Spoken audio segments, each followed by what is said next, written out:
नमस्कार, आपण पाहतात कटू सत्य लाईव्ह न्यूज. चॅनलवर नवीन असाल तर चॅनलला सबस्क्राइब, शेअर, लाईक, कमेंट करून महाराष्ट्रभरातील नवनवीन बातम्यांसाठी बेल आयकॉन दाबायला विसरू नका. पुढच्या वेळेला आपला लोकप्रतिनिधी गेल्या 5 वर्षात कसा वागला, त्यांनी कोणाला शिवीगाळ केली का याचा विचार करा. पडळकरांसारखे लोक आपल्या जातीच्या जीवावर, धनगरांचे नेते स्वतःला म्हणतात, जातीच्या जीवावर निवडून येतात. हेच दुर्दैव आहे. खरं तर आपल्या वागण्याने ते अख्ख्या धनगर समाजाचाही अपमान करतायत, हे लक्षात घ्या. त्यामुळे अशा वाह्यात नेत्यांना घरी पाठवणं हेच मतदारांचं कर्तव्य. असो, आज इथेच थांबूया. पडळकरांचा निषेध करूया. असं वागणाऱ्या सर्व राजकारण्यांचा, सर्व पक्षीय राजकारण्यांचा निषेध करूया आणि त्यांना सांगूया ही महाराष्ट्राची संस्कृती नाही. आणि आज इथेच थांबूया. निखिल वागळे ओरिजिनल हे चॅनल सबस्क्राईब करायला विसरू नका. हे चॅनल विनामूल्य आहे. तुम्ही बेल आयकॉन दाबा आणि सबस्क्रायबर बना. हा व्हिडिओ शेअर करा, व्हिडिओ व्हायरल करा. तुमचं मत आम्हाला जरूर प्रतिक्रियेमध्ये कळवा. आज एवढंच पुरे. धन्यवाद. Thank you very much.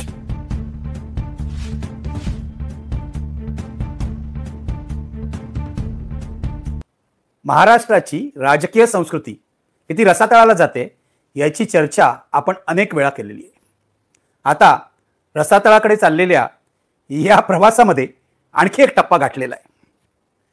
Bharatiya Janata पक्षाचे आमदार गोपीचंद पडळकर हे किती वाह्यात आहेत हे महाराष्ट्रात सगळ्यांना माहिती आहे. ते कधी शरद पवारांविरुद्ध बोलतात, कधी जयंत पाटलांविरुद्ध बोलतात, कधी विरोधकांबद्दल बोलतात आणि त्यांची भाषा अत्यंत असभ्य असते, अर्वाच्य असते. या गोपीचंद पडळकरांनी हा नवा किस्सा घडवलेला आहे. पडळकर यांनी राष्ट्रवादी काँग्रेसचे नेते जयंत पाटील यांच्या विरोधात अत्यंत असभ्य भाषा जाहीरपणे वापरली सांगलीमध्ये. नुसती जयंत पाटील यांच्या विरोधात अशी भाषा वापरून ते थांबले नाहीत, तर जयंत पाटील यांचे वडील राजाराम बापू पाटील आणि आई यांच्या विरोधातही त्यांनी अत्यंत अश्लील अशी शेरेबाजी केली. खरं तर अशा शेरेबाजीला सार्वजनिक जीवनात अजिबात स्थान मिळालं नको. काही काळापूर्वी ते मिळत नव्हतं, पण टेलिव्हिजन मीडिया आल्यानंतर अशा प्रकारचे व्हिडिओ किंवा क्लिप्स या दाखवल्या जातात, ऐकवल्या जातात. आम्ही वस्तुस्थितीत दडपणार नाही या नावाखाली संपादक, पत्रकारही अशा शिवीगाळीचं समर्थन करतात. त्यामुळे गोपीचंद पडळकर काय म्हणाले हे तुम्हाला कुठच्याही चॅनलवर ऐकायला आणि पाहायला मिळू शकतं. मी काय त्याचा उल्लेख करणार नाही, त्यांची भाषा वापरणार नाही. याचं कारण माझ्या मते ही गोष्ट अत्यंत लाजिरवाणी तर आहेच, पण असंस्कृतपणाची आहे, असभ्यपणाची आहे. सुसंस्कृत माणसाच्या शब्दकोशामध्ये गोपीचंद पडळकरांचे जे शब्द आहेत ते बसू शकत नाहीत. त्यामुळे मी त्याचा पुनरुच्चार करणार नाही. तुम्हाला जर इच्छा असेल तर ते काय म्हणाले हे जाऊन पहा. असो, तर मुद्दा असा आहे की जाहीरपणे त्यांनी ही भाषा वापरली. सगळ्यांना धक्का बसला. धक्का बसायचं काय कारण आहे मला कळलं नाही, कारण पडळकर अशा नाठाळपणाबद्दल प्रसिद्ध आहेत. तुम्हाला लक्षात असेल, जुलै महिन्यामध्ये विधानसभेच्या पावसाळी अधिवेशनामध्ये पडळकरांचे समर्थक आणि जितेंद्र आव्हाडांचा एक समर्थक यांची विधान भवनाच्या आवारामध्ये हाणामारी झालेली होती. जितेंद्र आव्हाडांनी पडळकरांना उद्देशून मंगळसूत्र चोर म्हटलं. हे निमित्त झालं होतं. दोघांमधला संघर्ष टिपेला गेला होता आणि प्रत्यक्ष विधानसभेचं अधिवेशन चालू असताना ही हाणामारी झाली होती. त्यावर बरीच चर्चा झाली होती. त्यामुळे मी पुन्हा त्या विषयाकडे येत नाही. एकतर मंगळसूत्र चोर असं म्हणणं कुणाला हे चूक आहे, हिणवणं हे अधिक चूक आहे, पण त्यावर मारामारी करणं ही त्याहून चूक आहे.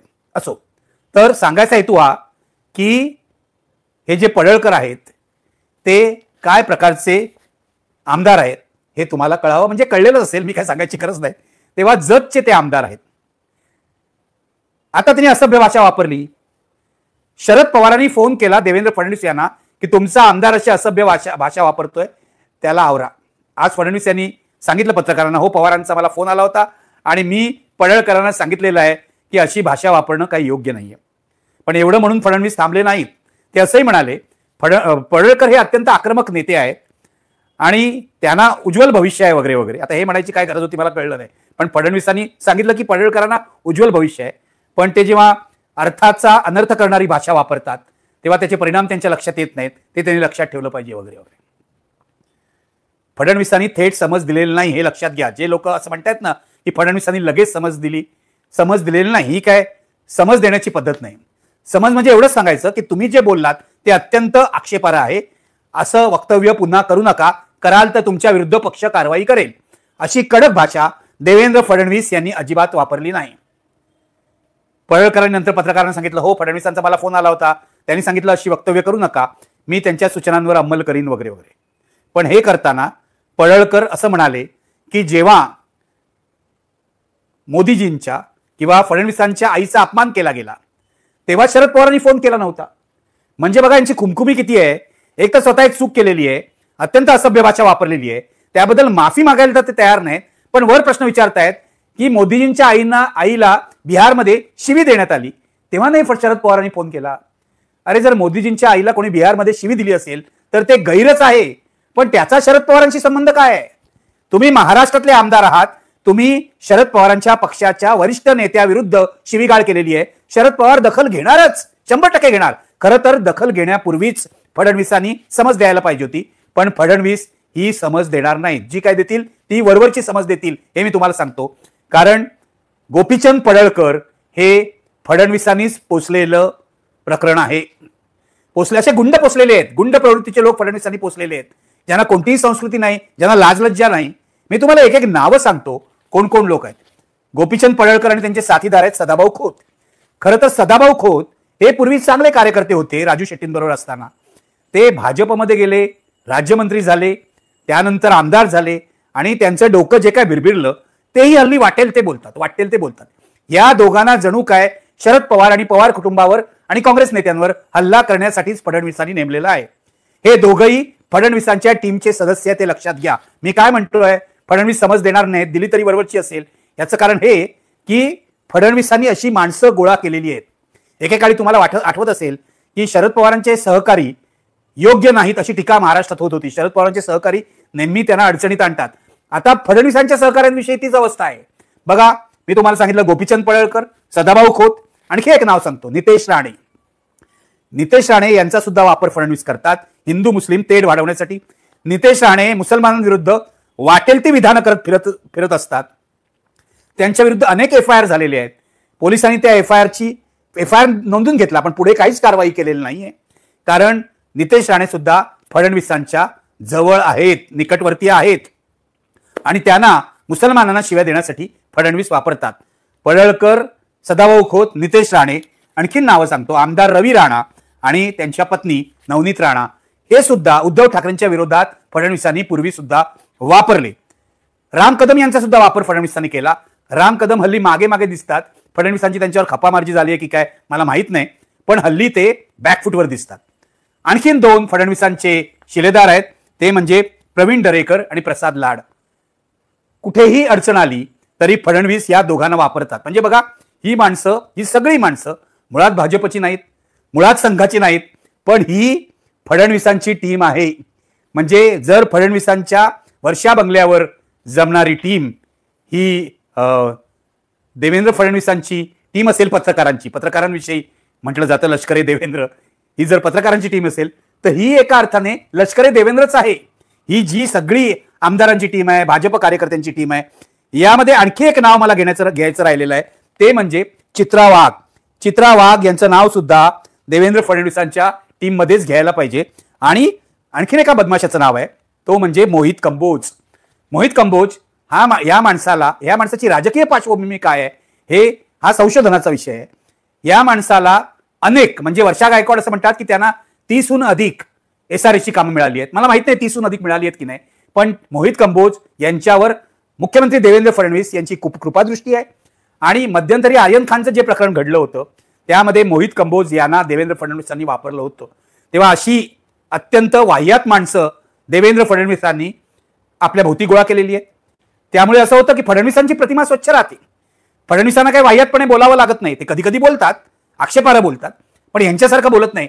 हे वाटेल ते कोणाच्याही अंगावर जाऊ शकतात अशी माणसं आहे. कुणाच्याही अंगावर जाणारी ही श्वापद आहेत, हे लक्षात ठेवा. मी त्यांना कुत्रे वगैरे म्हणणार नाही, याचं कारण तो कुत्र्यांचा अपमान आहे. कुत्रा प्राणी अत्यंत इमानदार आहे आणि तो चांगला प्राणी आहे. ह्या लोकांना जनावरांची उपमा देऊन मी जनावरांचा अपमान करू शकत नाही, पण ही राजकीय श्वापद आहेत हे लक्षात ठेवा. अशी श्वापदं सगळी फडणवीसांनी गोळा केलेली आहेत. तर मुद्दा असा आहे की पडळकर एकटे नाही आहेत, अशी लष्कर हे देवेंद्र वेगळ्या प्रकारचं इथे जमा झालेलं आहे. आता नेमकं घडलं काय सांगलीमध्ये? एवढे का चिडले जयंत पाटलांवर गोपीचंद पडळकर? जतमध्ये एका अभियंत्याचा मृत्यू झाला, स्थानिक अभियंत्याचा मृत्यू झाला. त्या अभियंत्याचं नाव होतं अवधूत वडार. अवधूत वडार यांचा मृत्यू झाल्यावर त्यांच्या कुटुंबियांनी आरोप केला गोपीचंद पडळकरांवर की आमदार गोपीचंद पडळकर यांच्या साथीदारांच्या दबावामुळे हा मृत्यू झालेला आहे, ही आत्महत्या झालेली आहे, ही आत्महत्या नसून खून आहे असा आरोपही त्यांनी केला. गोपीचंद पडळकरांचा संशय हा की हे जे कुटुंब आहे ते जयंत पाटील यांच्या मतदारसंघातलं आहे, त्यांनी हा आरोप जयंत पाटील यांच्या सांगण्यावरून केलेला आहे असा यांचा संशय. जयंत पाटील यांनी जाहीरपणे गोपीचंद पडळकर यांना पूर्वी मंगळसूत्र चोरही म्हटलं होतं. त्यानंतर ते गणेशोत्सवामध्ये खंडणी गोळा करतात असाही आरोप केला होता. त्यामुळेही चिडले होते गोपीचंद पडळकर. त्यांनी थेट जयंत पाटलांचे आईबाप काढले. एक लक्षात घ्या, सांगलीमध्ये याची तीव्र प्रतिक्रिया उमटलेली आहे.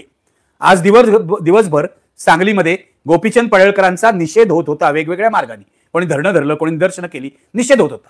याचं कारण सांगलीची ही परंपरा नाही, विरोधकांशी सौजन्याने वागण्याची सांगलीची परंपरा आहे. वसंतदादा पाटील आणि राजाराम बापू पाटील यांच्यामध्ये संघर्ष होता हे सगळ्यांना माहिती आहे, पण तरी सुद्धा त्यांनी एक सार्वजनिक जीवनाची पातळी राखली होती हे लक्षात घ्या. राजकीय संघर्ष असला तरी घरातल्या लोकांना त्यात ओढायचं नाही, एकमेकांना शिवीगाळ करायची नाही, हे या नेत्यांनी पाळलं.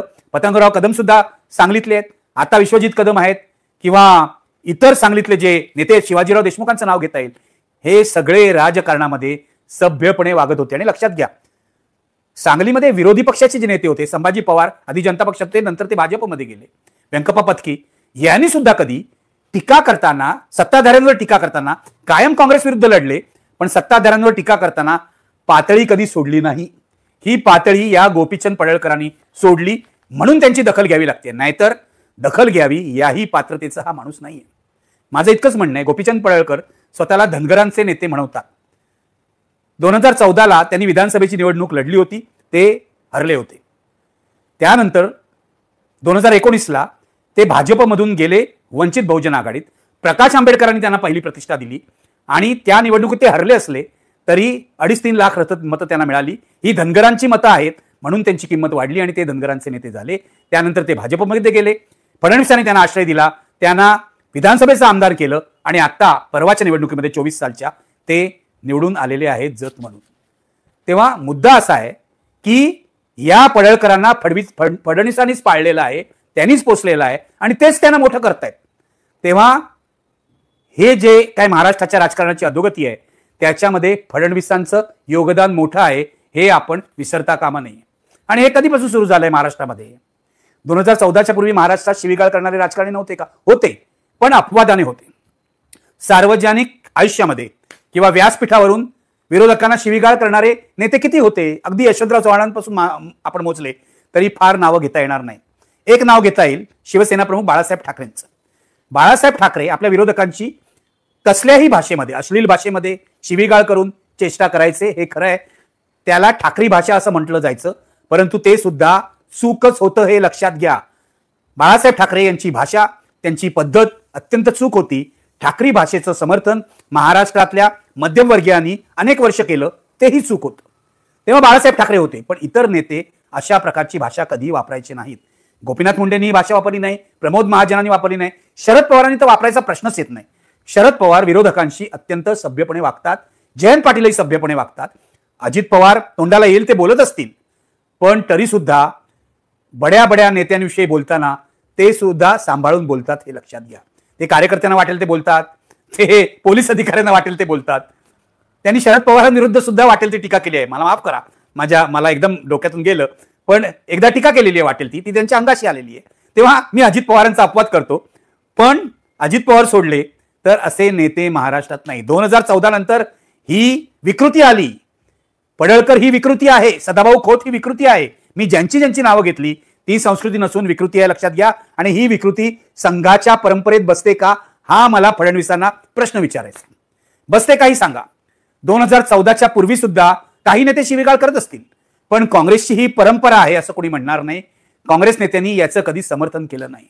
2014 नंतर आपल्या विरोधकांना शिवीगाळ करायची परंपरा नरेंद्र मोदींनी सुरू केली. हे सगळे फडणवीस काय, फडणवीसांचे सगळे जे लष्कर आहे ते काय, हे सगळे मोदींचे अनुयायी आहेत हे लक्षात घ्या. जाहीरपणे सोनिया गांधींना विधवा म्हणणं, 50 लाखाची गर्लफ्रेंड म्हणणं हे मोदींनी केलं. विरोधकांचं चारित्र्य हनन करण्याची पद्धत निवडणूक प्रचारामध्ये नरेंद्र मोदींनी सुरू केली हे लक्षात घ्या. पडळकर त्याच मार्गाने चाललेले आहेत. जेव्हा नेते चुकीचे वागतात तेव्हाच त्यांच्या अनुयायांना किंवा दुसऱ्या फळीतल्या नेत्यांना असं करण्याची हिंमत होते. एखाद्या नेत्याने असभ्यपणा केला आणि पक्षाने त्याच्यावर कारवाई केली तरी दुसऱ्याला हिंमत होणार नाही. इथे कोणावरच कारवाई होत नाही. मला सांगा, आता फडणवीस म्हणतात मी त्यांना समज दिली वगैरे, कारवाई करा ना. आहे का हिंमत तुमची कारवाई करायची? तुम्ही का अभय देताय पडळकरांना हे आम्हाला सांगा. तुम्ही जर सुसंस्कृत असाल आणि तुम्हाला असं वाटत असेल की राजकारण सभ्य मार्गाने झालं पाहिजे तर पडळकर, सदाभाऊ खोत किंवा राणे ते यांच्यावर कारवाई करा. ती तुम्ही करत नाही. तुम्ही त्यांना मुभा देता. कारण ही मोदी संस्कृती आहे. विरोधकांवर चिखलफेक करा. राहुल गांधींवर कशा प्रकारे चिखलफेक केली बघा. आता राहुल गांधींनी 7 ऑगस्टला पहिली पत्रकार परिषद घेतली, काल दुसरी पत्रकार परिषद घेतली. त्यानंतर सुद्धा सोशल मीडियावर राहुल गांधींची अत्यंत वाईट पद्धतीने बदनामी होते. ही मोदी संस्कृती आहे. 2014 नंतर विरोधकांच्या प्रश्नांना उत्तर न देता त्यांच्यावर चिखलफेक करायची हे सुरू झालेलं आहे. तेव्हा हे जे गोपीचंद पडळकर आहेत ते मोदी संस्कृतीचाच भाग आहे, लक्षात घ्या. जोपर्यंत मोदी बदलणार नाहीत तोपर्यंत हे नेतेही बदलणार नाहीत, हे मी तुम्हाला सांगतोय. ही संस्कृती आता देशाच्या राजकारणाचा अविभाज्य घटक झालेली आहे. विरोधकांची वाट लावा, विरोधकांचे चारित्र्य हनन करा. शक्य झालं तर त्यांना जिवंत ठेवू नका. हेही होतं अनेक ठिकाणी, आपण पाहिलेलं आहे 2014 पासून आजपर्यंत. मी एवढंच सांगतो, गोपीचंद पडळकर यांच्याविषयी आपण आक्षेप घेतोय, इतर नेत्यांविषयी आक्षेप घेतोय. भाजपमध्ये ही संस्कृती आता रुळलेली आहे, पण इतर पक्षात सुद्धा ही संस्कृती आहे. म्हणजे शिंदेच्या पक्षात सुद्धा ही संस्कृती आहे. शिंदेचे खासदार नरेश म्हस्के ज्या भाषेत बोलतात, खासदार व्हायची यांची पात्रता आहे का? आम्ही बघितलेत मधु दंडवत्यांसारखे खासदार महाराष्ट्रात चांगले खासदार होऊन गेलेले आहेत. अगदी भाजपची नावं घ्यायची तरी सुद्धा नितीन गडकरी आहेत, प्रमोद महाजन आहेत. त्यांनी कधी शिवीगाळ केली नाही. चुकीचं राजकारण केलं असेल, शिवीगाळ मात्र केली नाही. गोपीनाथ मुंडेंनी कधी शिवीगाळ केली नाही.